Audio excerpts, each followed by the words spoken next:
અરવલ્લી જિલ્લાના શામળાજીમાં આવેલા Shri Kaljibhai R Katara arts college ખાતે arts and commerce college Vadnagar અને શામળાજી કોલેજના સંયુક્ત ઉપક્રમે 2 દિવસીય આંતરરાષ્ટ્રીય કોન્ફરન્સનું આયોજન કરવામાં આવ્યું છે, જેમાં સમારોહમાં અધ્યક્ષસ્થાને ભિલોડાના ધારાસભ્ય પીસી બરંડા હાજર રહ્યા હતા. તો ઉદ્ઘાટક પદે હેમચંદ્રાચાર્ય ઉત્તર ગુજરાત યુનિવર્સિટીના કુલપતિ ડોક્ટર કિશોર કુમાર સી પોરિયા, મુખ્ય મહેમાન પદે બિરસા મુંડા ટ્રાઇબલ યુનિવર્સિટીના રાજપીપળા તાલુકાના કુલપતિ મધુકર પાડવી, કીનોટ સ્પીકર પદે ડોક્ટર નિરંજનભાઈ પટેલ, કુલપતિ સરદાર પટેલ યુનિવર્સિટી અને અતિથિ વિશેષ પદે Hemendrabhai Patel, president Vadnagar education trust Dilipbhai K Katara, Shamlaji પ્રદેશ ખેલવાડી મંડળના મંત્રી ઉપરાંત વિવિધ સેશનના chairperson doctor Rakesh Rao, doctor Aarti Patel, doctor J K Patel, doctor પરાગ સુકલ ઉપરાંત અન્ય કોલેજના પ્રિન્સિપાલો, અધ્યાપકો, રિસર્ચ સ્કોલર અને બંને કોલેજના પ્રિન્સિપાલ ડોક્ટર અજય કે પટેલ અને ડોક્ટર ડીયુ પટેલ તેમજ પાર્ટિસિપેન્ટ્સ ઉપસ્થિત રહ્યા હતા, જેમાં LSRM 2025 અંગે, વિકસિત ભારત 2047 અંગે વિવિધ મહેમાનોએ વક્તવ્યો આપ્યા હતા.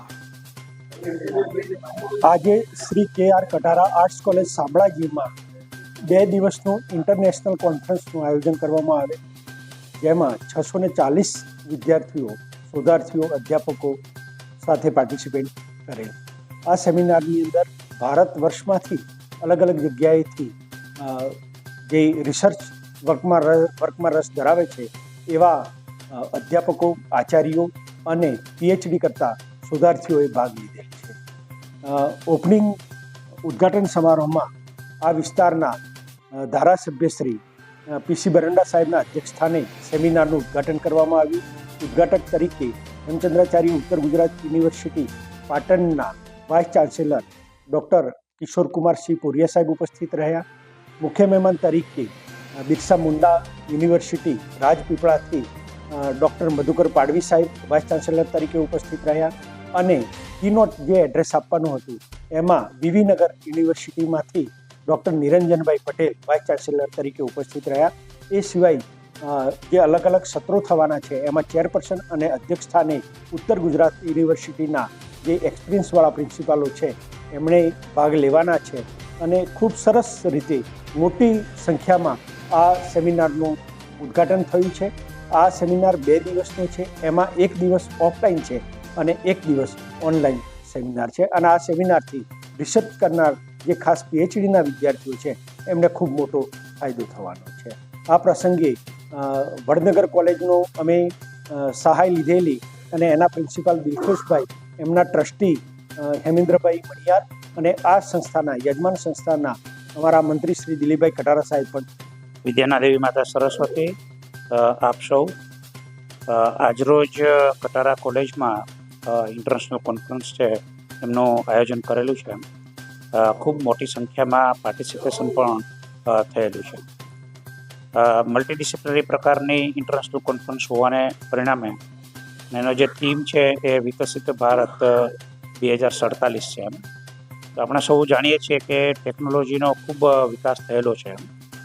એની સાથે સાથે આપણી જે પરંપરાગત ભાષાઓ છે, આપણા જે પરંપરાગત વિજ્ઞાનો છે, દાખલા તરીકે સમાજ વિદ્યા, એવા જે વિષયો છે એમને પણ આમાં આવરી લેવામાં આવેલા છે.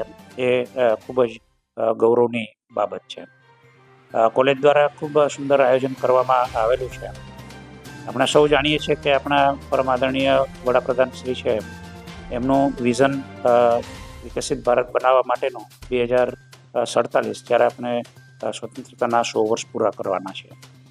આજે આપણે જાણીએ છીએ કે ટેકનોલોજીનો સતત રીતે વિકાસ થઈ રહ્યો છે અને તમામ ટેકનોલોજીનો આપણે સરળતાથી ઉપયોગ પણ કરીએ છીએ.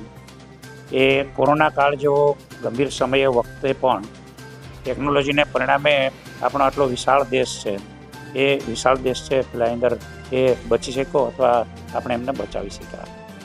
એની સાથે સાથે વિજ્ઞાનમાં જે નવા ફોરમ ઊભા થતા જાય છે, એ સ્માર્ટ મટીરિયલ હોય, નેનો સાયન્સ હોય, નેનો ટેકનોલોજી હોય, કે મોબાઈલ ટેકનોલોજી હોય, રોબોટ્સ હોય, કે આર્ટિફિશિયલ ઇન્ટેલિજન્સ હોય, એમાં જે કામગીરી કરે છે એ જે વિકસિત દેશોના યુવાનો છે એમનું આમાં સૌથી મોટું કન્ટ્રીબ્યુશન છે. આપણો ભારત દેશ સૌથી વિશાળ દેશ છે, સૌથી વધારે વસ્તી ધરાવતો દેશ છે. આ વસ્તીમાં સૌથી ઉડીને આંખે વળગે એવી બાબત એ છે કે આપણે ત્યાં યુવાનોની સંખ્યા વિશ્વની અંદર સૌથી વધારે કોઈ પણ દેશ ધરાવતો હોય એ દેશમાંનો આપણો દેશ છે. આજે જ્ઞાન માટેની વિપાસા છે એ યુવાનોમાં ખાસ જાગૃત થઈ છે. હાયર એજ્યુકેશન છે પેલા એ નાના નાના ગામડાના યુવાનો પણ મેળવતા થયા છે, પણ જ્ઞાન છે એ જ્ઞાન મેળવવાની સાથે સાથે એના ઉપર જો આપણે પ્રક્રિયા કરીશું, એ જ્ઞાનનો ઉપયોગ છે પેલા અંદર સમાજ માટે અને પોતાના માટે કરશે તો વાસ્તવિક રીતે એ માસ્ટર કહી શકાશે, અથવા તો એમને આપણે હાઈએસ્ટ ડિગ્રી ધરાવતા PhD ક્વોલિફાઈડ ડૉક્ટર કહીશું. આ ડિગ્રી માત્ર અર્થ ઉપાર્જન માટે નહીં, સમાજની અંદર જે બધી છે અથવા તો યુવાનોની અંદર જે બધી છે એ બધીને દૂર કરવામાં પણ આ જ્ઞાન છે એનો ઉપયોગ થાય તો મને લાગે છે કે આપણે યથાર્થ જ્ઞાનના ઉપયોગથી વિકસિત ભારત છે એનું સ્વપ્ન છે એ પૂરું કરી શકીશું. આભાર. આજનો જે કાર્યક્રમ છે એ ઇન્ટરનેશનલ કોન્ફરન્સમાં સરે જે રીતે વાત કરી કે લગભગ 650 જેટલું પાર્ટિસિપેશન છે. બીજી એક અગત્યની વાત એ છે કે 3 જુદી જુદી યુનિવર્સિટીના મારી સહિત વાઇસ ચાન્સલર છે એ અહીંયા ઉપસ્થિત છે.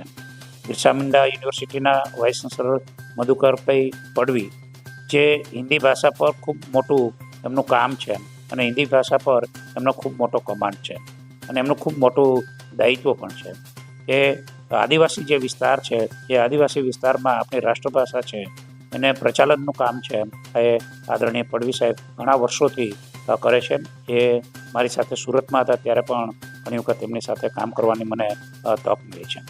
એવા જ એક બીજા જ્ઞાતા છે સંસ્કૃતના, એ આદરણીય vice chancellor professor Niranjanbhai Patel Sardar Patel university ખાતે વાઇસ ચાન્સલર છે.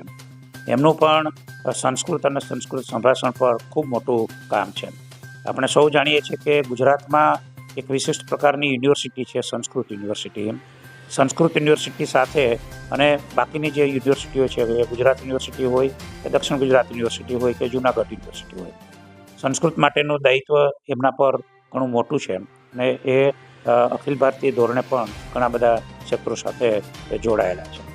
એની સાથે સાથે એક ઉડીને આંખે વળગે એવી વાત એ છે કે આપણા વિસ્તારના જે મોટી કોલેજો છે, જે ખૂબ મોટો આપણી સંખ્યાની દ્રષ્ટિએ જોઈએ તો આપણી પાસે 764 કોલેજો છે.